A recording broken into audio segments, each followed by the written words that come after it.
What'd you do that for, Chad? Didn't you see it? It was common sense.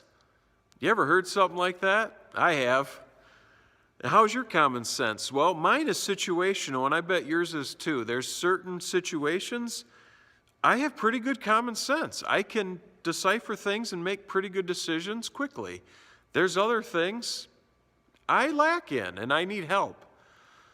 Well, one area I just read recently, and I got thinking about common sense, chewing this over, was in the book of James, chapter 1. And it starts right off. James says, Christians, when you face trials and persecution for your faith, spiritual issues that are unpleasant, go for joy. In fact, count it joy. Put it in the joy column in your life. What? That's not common sense to me. Common sense to me would say, this isn't pleasant. I don't like this. I need to get out of this situation as fast as possible for any reason possible.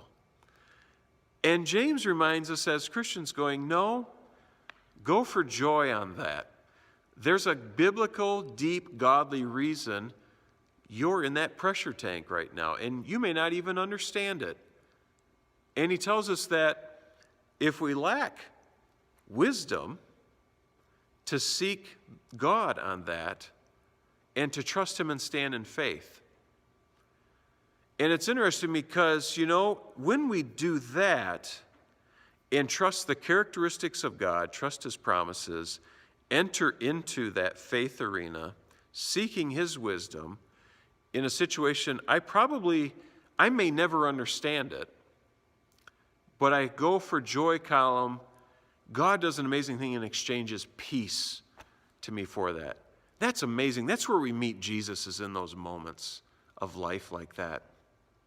So how are you when it comes to the spiritual pressure tanks in your life, at not depending on your common sense, but depending on godly wisdom, godly common sense, if you will, that only comes from him? How are you doing at that? I always need reminders of that, and I need work there. And I think that's just a good reminder for us today. James chapter 1, count it joy when we face trials. Ask God for the wisdom to stand in that trial, and he'll exchange it for peace. That's awesome. Thank you, Jesus. See you next time.